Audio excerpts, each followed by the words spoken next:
সি গুচি যোৱাটো মই দুখ পাইছোঁ।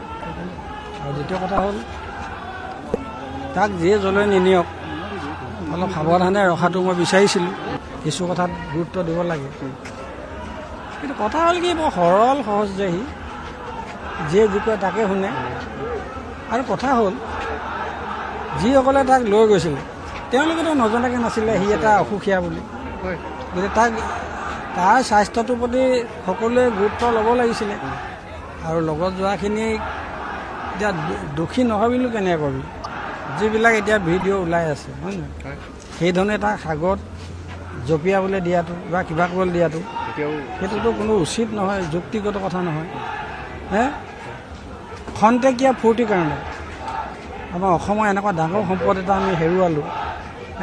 আজি গোটেই অসম পগলা হৈছে। অসম নহয়, ভাৰতৰ মই দেখিছোঁ আজি গোটেই ভাৰতৰ বিভিন্ন প্ৰান্তৰ যিসকল শিল্পী আছিলে জুবিনৰ লগত গান গোৱা সকলোৱে দুখ প্ৰকাশ কৰিছে যে জুবিন গাৰ্গ যোৱা মানে আমাৰ ভাৰতবৰ্ষৰ হানি হৈছে। কথা হৈছে কি সম্পদ এটা চিনি পাব লাগে। আৰু যিসকলে মানে নি কানি বেপাৰী সুলভ মনে জুবিনক মানে মৃত্যু মুখলৈ ঠেলিলে মই গৰিহণা দিছোঁ। আৰু সান্তনাটো কাক দিবি, নিজে সান্তনা ল'ব পৰা নাই।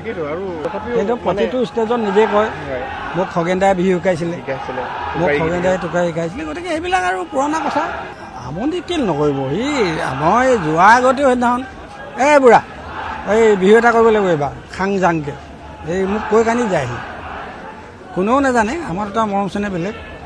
কেতিয়াবা মোৰ ঘৰলৈ গ'লেও আমি দুয়োটাই মাটিতে বহোঁ, কেতিয়াবা ৰাস্তাতে ফূৰ্তি কৰোঁ, চবে দেখে। তাৰ প্ৰতি মানে মোৰ প্ৰতি আৰু তাৰ এটা বেলেগ ধৰণৰ মৰম আছিলে দুয়োটাৰ দেই, বেলেগ। আৰু সেইটো মানে অন্যৰ লগত যিটো ধেমালি কৰে মোৰ লগত অলপ বেলেগ ধৰণে কৰিছিলে। আৰু মই ষ্টেজতে যিমান তাক বেয়াকৈ ক'লেও, আৰু মই 15 বছৰ কিন্তু এটা কথা কওঁ, 15 বছৰ মই তাৰ লগত প্ৰগ্ৰেম কৰিছিলোঁ, কিন্তু মই যি কথা কওঁ সি শুনিছিলে দেই।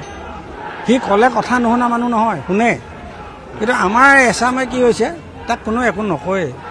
জুবিনে যদি কয় বেলিটো পশ্চিম ফালে ওলাই হয় দাদা বুলি কৈ থৈ দিয়ে। সেইকাৰণে তাত ধ্বংস মূলটো হ'ল সি চবকে মানে বিশ্বাস কৰিলে, কিন্তু তাক চবেই গ্লেমাৰটো ব্যৱহাৰ কৰিলে, গতিকে মই বৰ দুখ পাইছোঁ।